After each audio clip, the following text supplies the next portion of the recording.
Bismillahirrahmanirrahim. Assalamualaikum warahmatullahi wabarakatuh.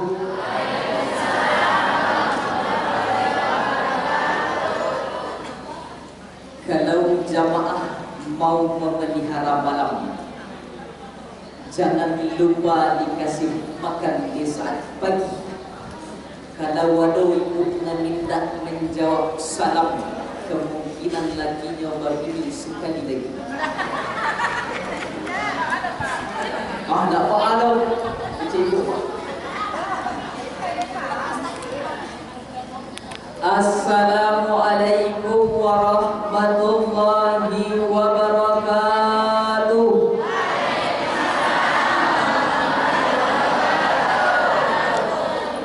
Banyak ibu tak kehilangan lagi. Ya tak? Yo. Bu? Yo. Wah, nak jadi awak di DJ.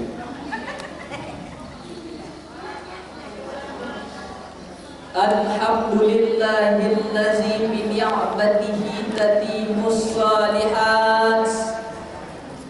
Wassalatu wassalamu ala sayyidis sadat allazi ahlil fadaili wal karamat. Ashhadu an la ilaha illallah wa ashhadu anna Muhammadan abduhu wa rasuluh sallallahu alaihi wasallam allazi la nabiyya ba'da amma ba'du. Rabbi israh li sadri wa yassir li amri wahlul 'uqdatam min lisani yafqahu qawli. Pak bawa kasadu mulai sihat. Badan lagi sehat bu? Alhamdulillah. Hati lagi sehat bu? Kantong lagi sehat bu?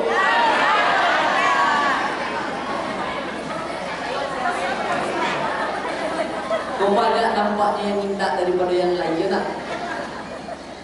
Badan lagi sehat, alhamdulillah Ustaz. Hati lagi sehat, alhamdulillah Ustaz. Kantong lagi sehat, inna lillah Ustaz. Iyo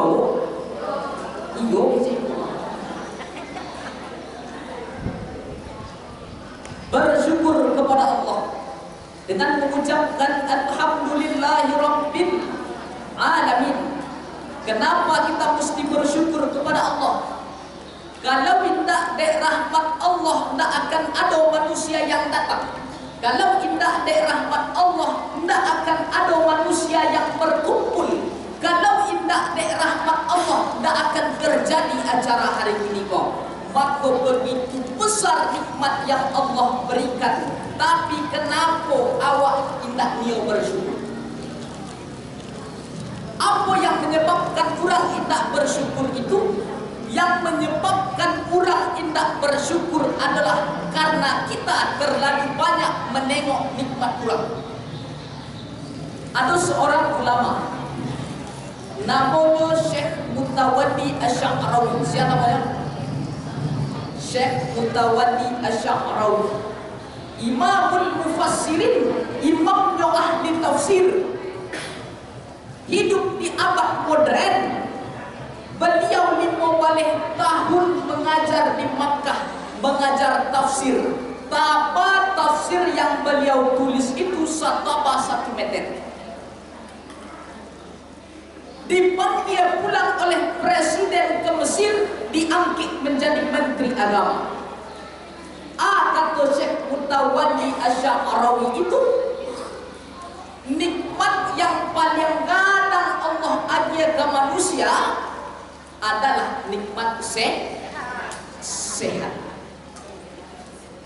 Tetapi ada yang lebih puncak, lebih baik, lebih mulia daripada nikmat itu. Apa nikmat itu? Nikmat itu adalah nikmat iman. Nikmat sehat, nikmat iman, itu adalah 2 nikmat yang luar biasa Allah ajar ke awak. Contoh, ada orang nan sehat, badannya kekar, tapi tidak beriman. Kira-kira dia nak orang tu beribadah? Tak.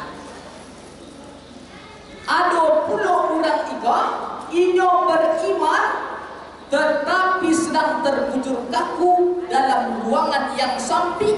Ruangan itu bernama ICU, terletak di rumah sakit. Inyo beriman tapi sakit, kira-kira bisa nak beribadah? Tidak. Orang kalaulah masuk ruangan ICU cuma ada dua kemungkinan. Apa kemungkinan itu? Kalau tidak sakit selamanya. Kalau tidak mati. Orang kalaulah masuk ICU itulah susah diselamatkan.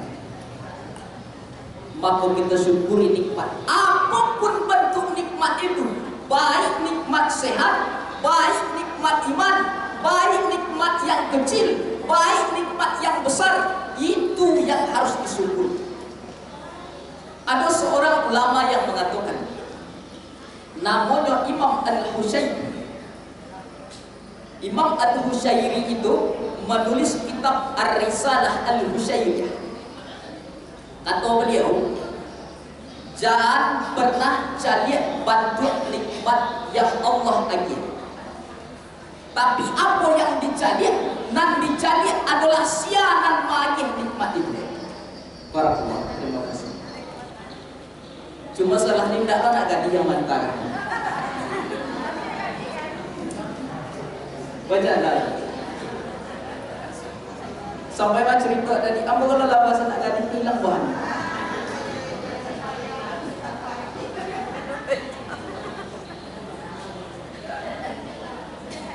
Kata Imam Al-Husayri itu, jangan pernah cari bantu nikmat yang Allah bagi ke awak, tapi cari sianan magih nikmat. Apa maksudnya? Kalau seandainya awak mencari bantu nikmat yang Allah bagi itu, maka awak suka membandingkan nikmat awak dengan nikmat orang. Kalau awak mencari sianan magih nikmat, maka awak bersyukur. Contoh ya, adalah ibu pai majlis taklim. Ibu beli baju baru, dibelilah di pasar awal di Bukit Tinggi. Bajunya rancak, indah, cantik dipandang mata. Tetapi kebetulan pas di masjid ada pula kawan ibu yang beli baju baru. Tapi menurut awak lebih ancak baju kawan daripada baju awak. Kalau seandainya mencari bantu bajunya itu, kira-kira bandingkan tak dengan baju kawan itu? Yo, yo. Tapi kalau seandainya awak mencari sianan magih nikmat, Allah yang magih nikmat, maka itulah orang yang paling bersyukur. Oh, inyo baju baru, apa masih bisa beli baju baru? Oh, inyo lebih ancak bajunya, apa setidaknya walaupun tak seancak punyanya, tapi ambo pun pakai baju baru. Begitu pemikiran orang-orang yang bersyukur. Saudaraku yang dimuliakan Allah Subhanahu wa Ta'ala, salawat dan salam kita doakan kepada Allah agar disampaikan kepada junjungan umat manusia, yakni Nabi Muhammad sallallahu alaihi wasallam. Assalamu alayka ya Rasulullah, assalamu alayka ya Nabi Allah. Allahumma salli ala Sayyidina Muhammad wa ala ali Sayyidina Muhammad. Ya, hidupkan handphone, salawat wa rami-rami. Hidupkan. Dekor biar bisa diposting. Nah, hidupkan kamera. Salatullah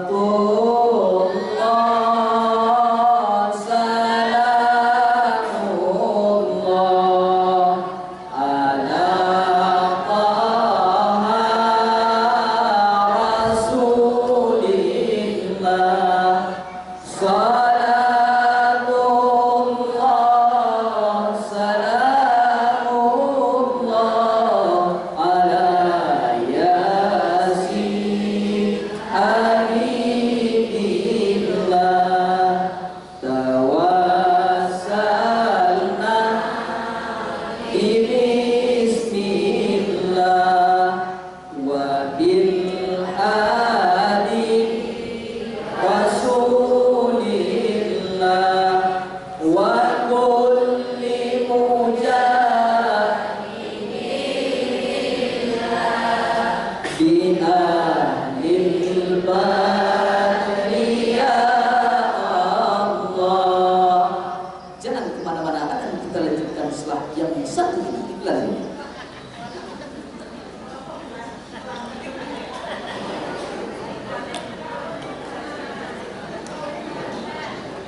Walaupun cuma air putih yang ambo minum, tapi tetap terasa manis. Walaupun tidak diantarkan oleh anak gadis.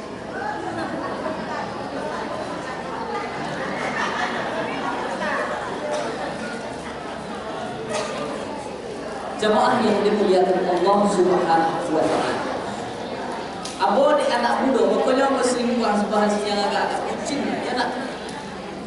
Ibu diam saja.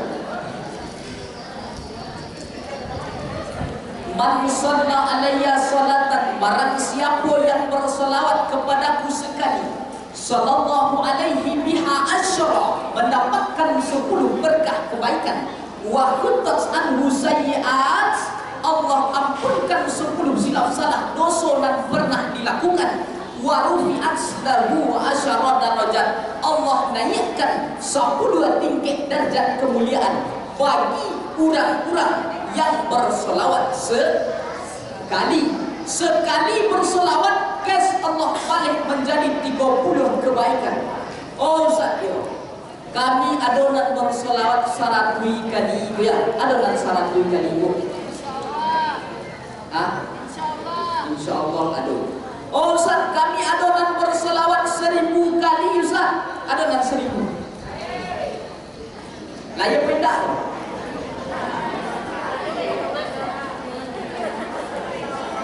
Kadang ada yang apa layu ras. Tak apa yang dikas-kas. Apa kata seorang ulama dari Mesir, nama dia Maulana Syekh Ali Jum'ah. Seandainya ada orang yang bersolawat dalam sehari sebanyak 1000 kali, maka ketika sakaratul mautnya tiba, ketika malaikat datang mencabut nyawanya, maka ketika itu malaikat mengepakkan sayap nan sebelah kanan dan awak mencari tampek dalam sarunggo. Kira-kira percaya tak dengan kata Syekh Ali Jum'ah? Kok ada yang tak percaya, tes dulu mati. Cuba. Begitu berkahnya solawat menurut Syekh Ali Jum'ah. Kalau tak percaya awak, cobalah tes tengok. Betul tak kata Syekh Ali Jum'ah itu? Manfaat berkah bagi orang-orang yang rajin bersolawat. Nabi Muhammad SAW itu diibaratkan qamar. Apa qamar itu? Bulan. Kan ada lagunya kan? Qamarun, qamarun, qamarun sidanan Nabi, qamarun, wa jamil, wa jamil, wa jamil sidanan Nabi. Qamar itu artinya bulan bulat di tengah gelap gulita, yang nampak cuma cahaya bulan yang terang benderang. Maka seperti itulah cahaya nurun ala nur, cahaya di atas cahaya. Cahaya apa itu? Cahaya Nabi Muhammad sallallahu alaihi wasallam. Maka berbanyak selawat. Awak bersolawat bukan untuk Nabi, bukan. Awak bersolawat bukan untuk Rasulullah, bukan. Seandainya ada orang nan malih bersolawat, berarti Nabi itu jadi Rasul. Tak. Seandainya ada orang malih bersolawat, turun kedudukan Rasulullah. Tak.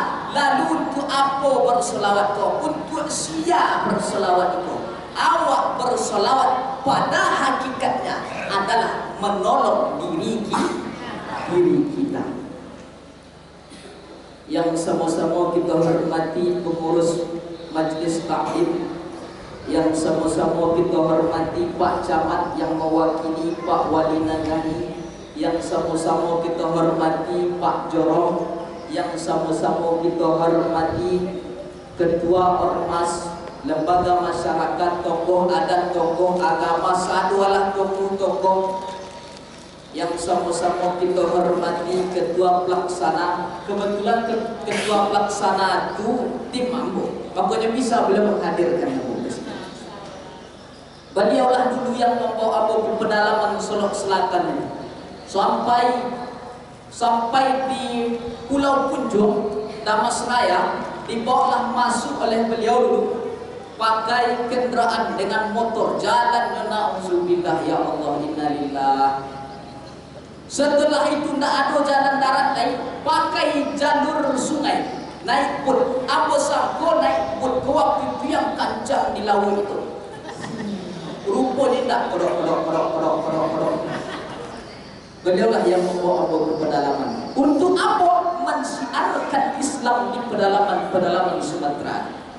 Beliaulah yang sama-sama kita hormati, yang menghadirkan Abu ke situ hari ini. Jamaah yang dimuliakan Allah Subhanahu wa Ta'ala. Jadi temanya apa, Ustaz?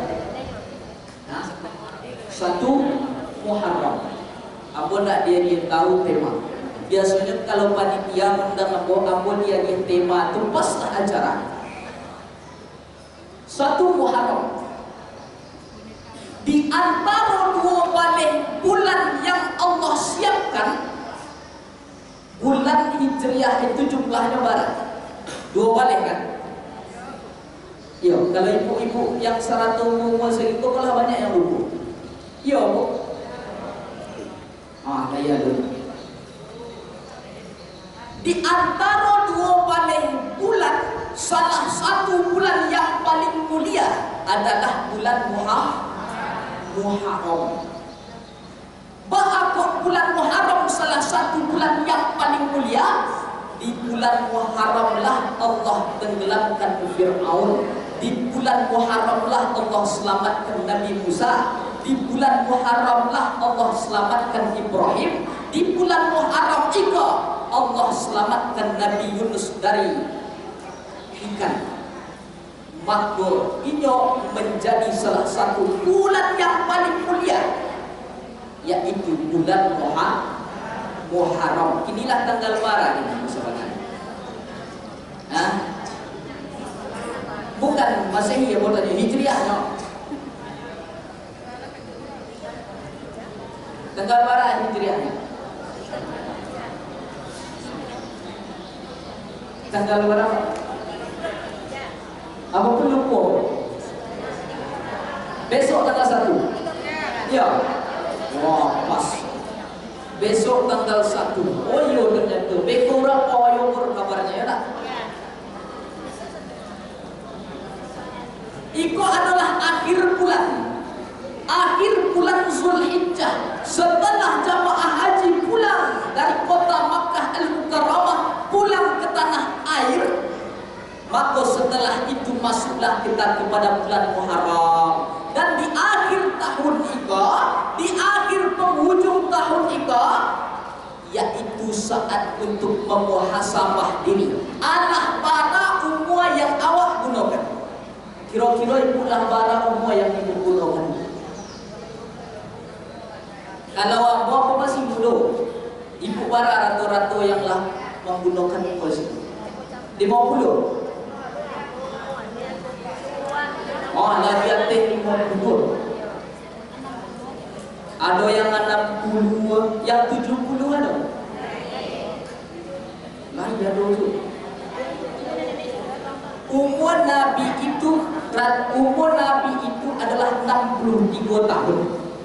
Dan Nabi pernah menyampaikan dalam satu riwayat, rata-rata umur umatku adalah setara dengan umurku, sekitar 60-an tahun. Kalau seandainya umur Nabi itu adalah 63 tahun baru meninggal, kira-kira awaklah barang ini. Kok 57 andaikan meninggal tahun ke-63 barangkali yang tinggal. Kok ada yang lah 62 tahun 359 hari, kira-kira barangkali yang tinggal. Sehari yang enggak enak. Jadi itulah masanya saat awak memuhasabah diri awak. Itulah saatnya awak menanyai diri kita. Bagaimana menanyai diri awak ya? Bagaimana awak memuhasabah diri ya? Umur yang Allah berikan makin bertambah, tapi jangka hidup makin berkurang. Awak sabananya hidup di atas dunia itu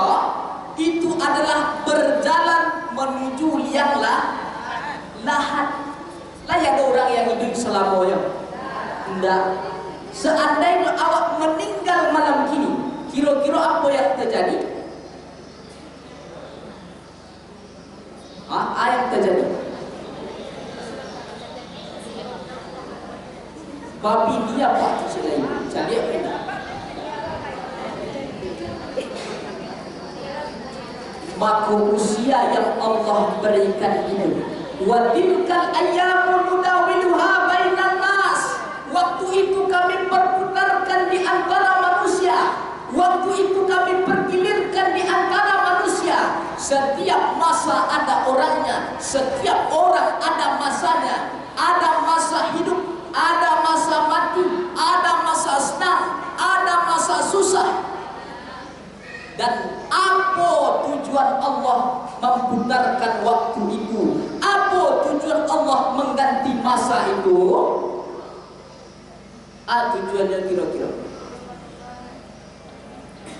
tujuannya cuma liya'lamallahu allazina amanu. Allah ingin menjaliat sia imannya yang paling baik.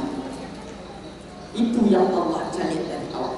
Oh, Allah tak menjaliat dari haratonan banyak. Allah tak menjaliat dari kebun sawit dan lawet. Allah tidak menjaliat dari kapal yang mewah. Allah tidak menjaliat dari rancak rumah awak. Allah tidak menjaliat dari auto yang megah awak. Tapi apa yang dicari? Yang dicari itu iman awak bertambah apa indah. Innallaha la yanzuru ila suwarikum wala ila amwalikum walakin yanzuru ila qulubikum wa a'malikum. Allah tidak pernah melihat hartamu yang banyak. Allah tidak pernah mencari kedudukanmu yang tinggi. Allah tidak mencari yang cantik, yang gagah. Tapi yang dicari Allah itu adalah iman dan hati. Maka hati itulah yang harus dibarasihan. Di akhir tahun itu, sebelum masuk tahun baru Islam, nanti berkumandang azan maghrib. Allahu Akbar, Allahu Akbar. Lah azan muazin maghrib di masjid. Maka disitulah terjadinya pergantian hari. Kalau dalam kalender hitungan Masehi, pergantian hari itu terjadi jam 12 teng-teng malam. Berbeda dengan waktu umat Islam. Waktu umat Islam pergantian antara tanggal itu, pergantian hari itu adalah ketika azan maghrib berkumandang, tenggelamnya matahari. Disitulah terjadinya pergantian waktu. Maka nanti malam lah berkumandang azan masuk di tahun baru Hijriah. Maka banyak-banyaklah bertobat, banyak-banyaklah bersihkan hati awak. Bakal membarasian hati kau ya, karena di hati kau lah letak segala nang kumua-kumua ya tak. Di hati kau lah letak benci ya tak. Di hati kau lah letak rindu ya tak. Letak cinta ya jo kan. Di situ letaknya. Baik yang kumua, di situ letaknya. Baik yang elok, yang buruk, yang hitam, yang jahat dalam hati manusia. Fi qalbi hati. Cara membarasian hati nan kumua itu ya. Qallaba yuqallibu qalb. Ini yang bersifat terbolak-balik ala jasadil mudghah. Ketahuilah dalam jiwa manusia ada segumpalan daging. Iza salahat salahal jasadu kullu. Kalau ini elok, eloklah perbuatan manusia. Wa izal fasadat fasadat jasadu kullu. Kalau ini buruk, buruklah perbuatan manusia. Apa itu? Ala wahya qalbu. Itu adalah hati. Maka kalau benci, bencilah secukupnya saja. Abghid baridaka aw namma asa ayyakuna habibaka yawmama. Kalau engkau membenci seseorang, bencilah secukup dan sekedarnya saja. Kalau mencintai seseorang, cintai secukup dan sekedarnya saja. Kenapa? Karena bisa jadi orang yang kita benci hari ini, besok dia yang menolong kita. Boleh jadi orang yang kita cinta hari ini, besok berubah menjadi musuh kita. Maka perbaiki hati, bersihkan jiwa itu. Dengan apa membersihkan jiwa? Pak cara menenangkan hati itu. Oh bu, Pak cara menenangkan hati.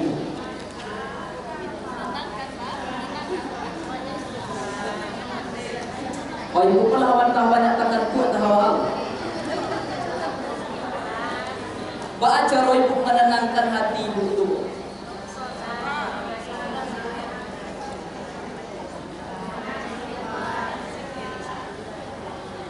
Menenangkan hati yang sempit itu, ala bi zikrillah tatma'innul qulub.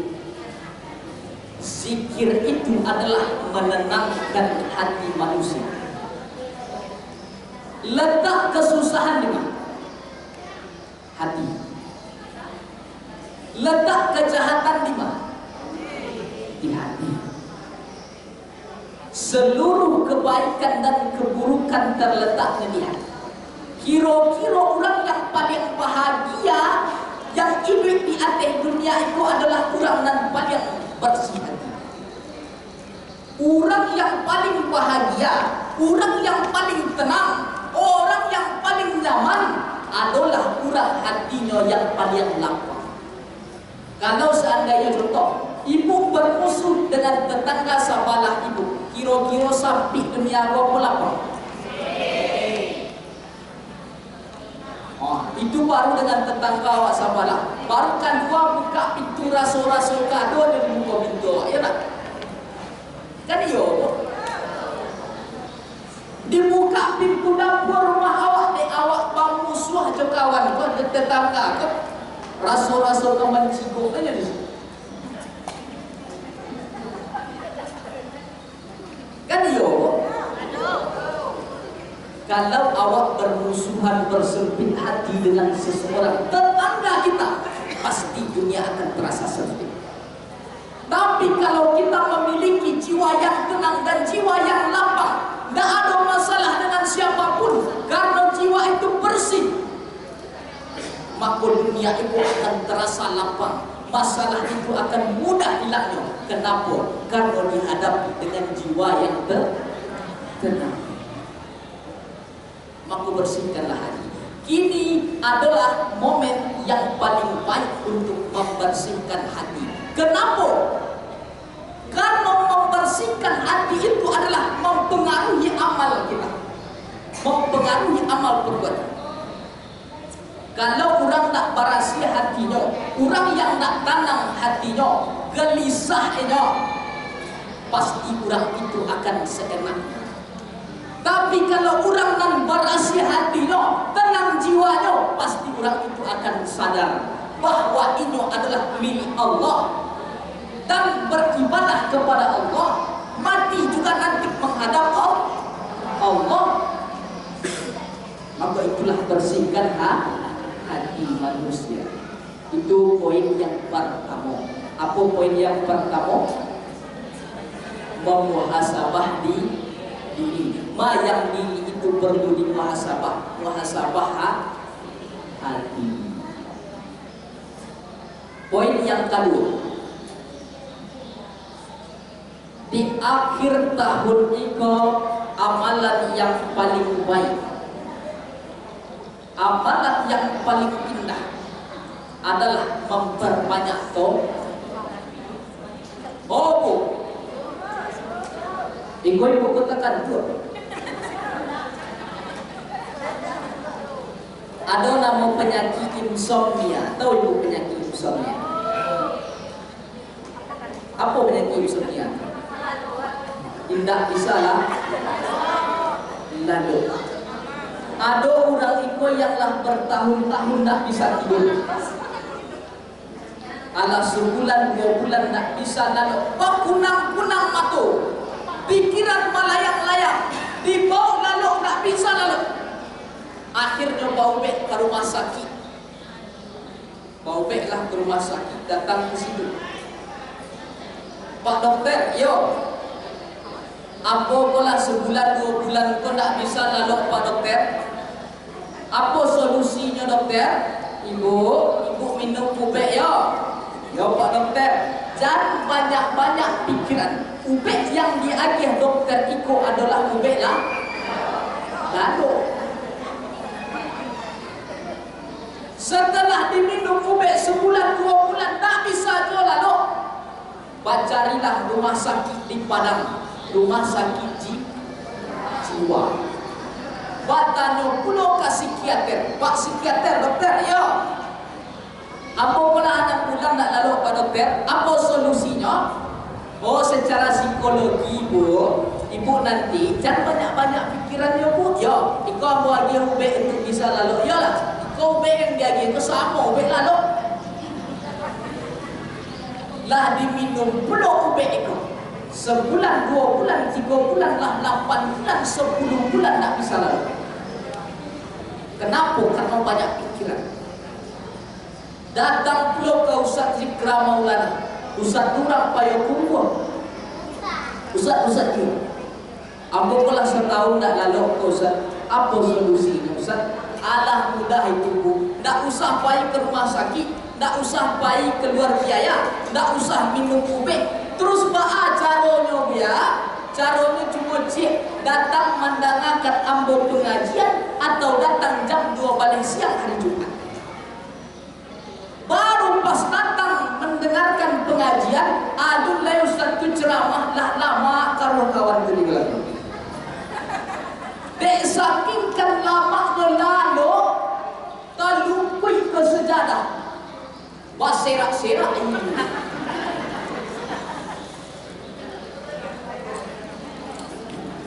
Ya ada yang mati itu. Ambo kalau seandainya ada jamaah yang lama lalunya pas ambo khutbah, yang lama lalunya pas ambo berceramah, ambo nak berak, ambo badiase. Baat ambo sadar ini sedang mau be. Ya lalu.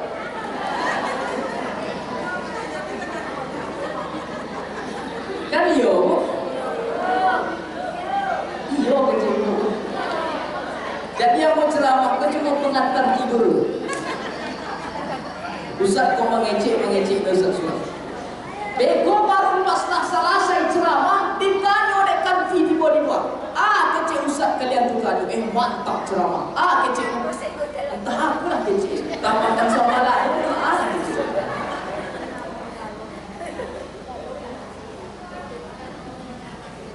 Saudaraku yang dimuliakan Allah Subhanahu wa Ta'ala, yang lalu nanti kalau tak bisa penasaran dengan video bisa ditonton ulang nanti di channel Ustaz Uzim Official atau Instagram, Facebook, TikTok Ustaz Zikra Maulana Official. Nanti akan diupload, jangan lupa follow.